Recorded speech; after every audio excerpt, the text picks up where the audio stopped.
Hello guys, আসসালামু আলাইকুম। নতুন আরেকটি ভিডিওতে আপনাদের স্বাগতম। আজকে আপনাদের দেখাবো ঐতিহ্যবাহী পাখরি বাজার।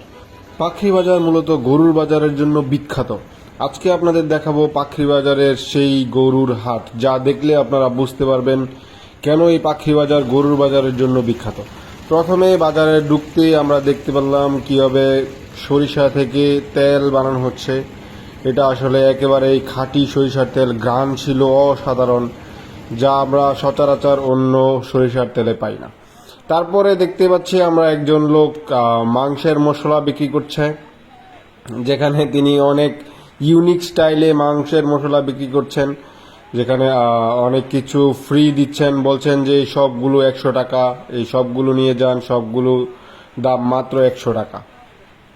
তারপরে দেখতে পাচ্ছি একজন আম বিক্রেতা, যিনি আম বিক্রি করছেন। যারা এই পাখরি বাজারকে পুরাতন পাখরি বাজার ভাববেন, তারা আসলে ভুল করবেন। এটা আসলে ঈদের বাজারের জন্য এভাবে নতুন করে সাজানো হয়েছে, যেখানে আগে আমরা এটা মসজিদের সামনে ছিল, যেখানে কোনো কিছুই বসতো না। আজ এই মসজিদের সামনে কাঁচা বাজার দেওয়া হয়েছে গরুর বাজারের জন্য, কারণ পুরাতন যে কাঁচা বাজার ছিল সেই বাজারে গরুর বাজার জমেছে, এই জন্য মসজিদের সামনে এখানে কাঁচা বাজার দেওয়া হয়েছে। এখানে কিছু হাতিয়ার দেখতে পাচ্ছি কুরবানির জন্য। যারা কুরবানি দিবেন তারা আসলে হাতিয়ার কিনতে পারেন এই পাখরি বাজার থেকে, যেখানে পেঁয়াজ, মরিচ, কাঁচামাল বিভিন্ন ধরনের পাখরি বাজারে আসলে রয়েছে। আপনারা আসলে সবাই এগুলো নিতে পারবেন। তারপরে আপনারা দেখতে পাবেন এখানে সুবিশাল কাঁচা বাজার।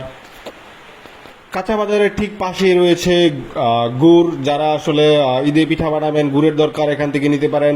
তারপরেই এর পাশে রয়েছে ছাগলের হাট। ছাগলের হাটে আপনারা দেখতে পাবেন রয়েছে অসংখ্য ছাগল, বেড়া, এগুলো রয়েছে। ছাগলের বাজারটা আসলে মূলত হচ্ছে পশ্চিম পাশে, বাজারের পশ্চিম পাশে ছাগলের বাজার, যেখানে অসংখ্য ছাগল রয়েছে। যারা ছাগল দেখতে দেখতে ক্লান্ত হয়ে যাবেন, তাদের জন্য ছাগলের পাশেই রয়েছে আনারস। এখানে আনারস তারা সুন্দর করে কেটে দিচ্ছে। এখানে ভিডিওটি একটু ফাস্ট করে দিলাম যাতে আপনাদের দেখতে বোরিং না লাগে। এই শেষ করেই আমরা দেখব গরুর বাজার। এখন থেকে এই দেখছেন পাখরি বাজারের জন্য বৃহত্তর একটি গরু, যেটি অস্ট্রেলিয়া গরুর জাত। এটা প্রায় উনি দাম বলছিলেন প্রায় 1,60,000 মতো। এই পাশ দিয়ে আরেকটি গরু হেঁটে যাচ্ছিল বড় সড়ো, যেখানে আমরা সব সময় পরিচিত আমাদের যেই বাজার, যে বাজারে আমরা এখানে কাঁচা বাজার দেখতে পাই, সেই কাঁচা বাজারে আজকে বিশাল গরুর হাট বসেছে। এখানে গরুর যে অবস্থা, এখানে তেরকম কোনো ভালো গরু ছিল না, সবগুলাই গাই গরু ছিল। এটা আসলে মূলত গাই গরুর হাট। আমরা প্রথমে যে হাটে ঢুকেছি এটা আসলে গাই গরু। এখানে বিভিন্ন জাতের গাই গরু ছিল। গাই গরুর পাশাপাশি এখানে ইজারাদারের পক্ষ থেকে একজন ডাক্তার বসানো হয়েছে। যারা আসলে গাই গরু নিতে চান তাদের জন্য, যারা কুরবানি দিবেন তারা ডাক্তার দেখিয়ে নিতে পারেন যে এটা আসলে গাই গরু কি গাভীন ছিল কি না। গাই গরুর পরে আমরা আসলে চলে যাব হাড় গরু, যেখানে বড় বড় হাড় গরু রয়েছে, এইগুলো আপনাদের দেখাবো। আপনারা এখন গাই গরু দেখতে থাকুন। আপনাদের সুবিধার্থে আবারও ভিডিওটি কিছুটা ফাস্ট ফরওয়ার্ড করে দিলাম, যাতে আপনাদের বোরিং না লাগে, দেখতে সুবিধা হয় এই জন্য। এখনই আমরা চলে যাব আসলে গরুর মেইন বাজারে, যেখানে ষাঁড়, অন্য অন্য জাতের বড় বড় গরু রয়েছে। দেখতে পাচ্ছেন কি পরিমাণ মানুষ এবং গরু উঠেছে। আসলে এটা পাখরি বাজারের ঐতিহ্য, যেখানে ঈদের বাজারের সময় আমরা একমাত্র দেখতে পাই এরকম বাজার। তাছাড়া আসলে বৃহস্পতিবার গরুর বাজার জমে, এরকম এত বড় বাজার কিন্তু জমে না। এটা কাপাসিয়ার মধ্যে, তখনকার আমলে কাপাসিয়ার মধ্যে সবচেয়ে বৃহত্তর বাজার ছিল এই পাখরি বাজার। কিন্তু বর্তমান সময়ের পরিবর্তনে পাখরি বাজারের চেয়েও আরও বড় বড় বাজার আসলে জমেছে অন্য অন্য দিকে। যেরকম আমরা বলতে পারি আমরাইদ আসলে বিশাল বড় বাজার এখন হয়েছে পশুর হাট, যেটা আসলে পাখরি বাজার আগে একমাত্র বাজার ছিল, যেখানে বিশাল পশুর হাট জমতো। ঈদের বাজার বা অন্যান্য বাজারের সময় যেরকম সাপ্তাহিক হাট ছিল বৃহস্পতিবার, এখনও বৃহস্পতিবার সাপ্তাহিক সেই পশুর হাট বসে, কিন্তু আসলে এত বড় আকারে বসে না। একমাত্র ঈদের সময় আমরা এরকম দেখতে পাই যে বিশাল বড় আকারে এই গরুর হাট বসে। দেখতে পাচ্ছেন কি বড় বড় এখানে আসলে গরু আছে। এই যে একটি দেখতে পাচ্ছেন কালা গরু নিয়ে যাচ্ছে। পাখরি বাজারে আসলে বিশাল বড় বড় গরু উঠে, যেগুলো আমরা একমাত্র ঈদের বাজারেই দেখতে পাই। এই দেখছেন আরেকজন গরুর পিঠ চাপড়ে দিচ্ছেন। এটা আসলে গরুর বাজারে গেলে যারা যান তারা আসলে বুঝতে পারেন যে গরুর বাজারে যাওয়ার মজাই আলাদা, যেখানে গরু এদিক থেকে ওদিক থেকে। এখন আপনারা দেখবেন মহিষের বাজার, যেখানে আসলে মহিষের বাজারে মহিষ এভাবেই আসলে অনেক বড় বড় থাকে, তারপরও কিছু বড় বড় জাতের মহিষ এসেছে, যেখানে আসলে প্রায় 3 লাখ, 3.5 লাখ, 4 লাখ, 4.5 লাখ এরকম দামের মহিষও এই বাজারে ছিল।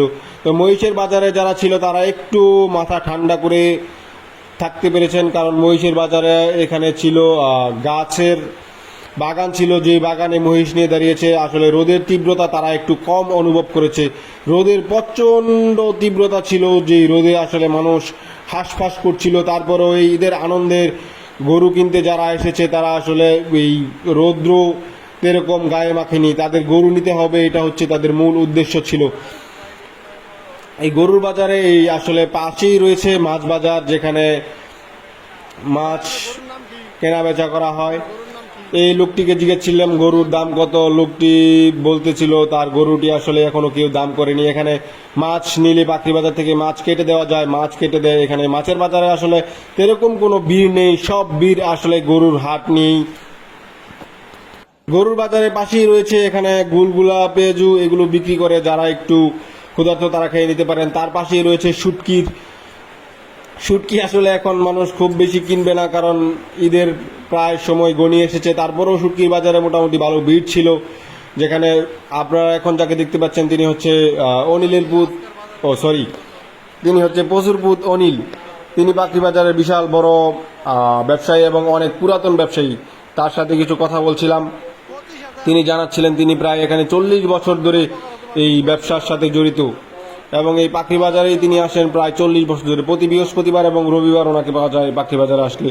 ওনার ব্যবহার অনেক ভালো এবং উনি অনেক শুটকি বিক্রি করেন। এখানে রয়েছে কিছু বোটমুড়ি, যারা বোটমুড়ি বিক্রি করছেন, বাদাম, এগুলো বাজারে আসলে যারা আসলে কিছুটা ক্ষুধার্ত অনুভব করেন তারা এখান থেকে অনেক কিছু নিতে পারেন এবং খেতে পারেন। এখানে রয়েছে বিরিয়ানি, যারা এবারই শুরু হয়েছে বিরিয়ানি প্রথম বিক্রি করার জন্য। বিরিয়ানি, কলা, এই যে এখন যাকে দেখছেন তিনি আসলে ওহিদুল্লাহ, যিনি ওহিদুল্লাহর মার্কেট, এখানে ওহিদুল্লাহর মার্কেট বলেই সবাই চিনে।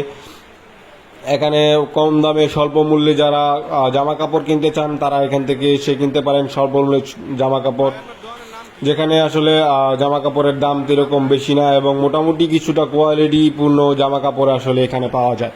আপনারা পাখরি বাজার আসলেই দেখতে পারবেন। এই যে এখানে যেই দোকানদারটা দেখছেন, এই দোকান দুটো ওনারা প্রায় এরকমই হবে, প্রায় 60-70 বছর ধরে এই পাখরি বাজারে ব্যবসা করছেন।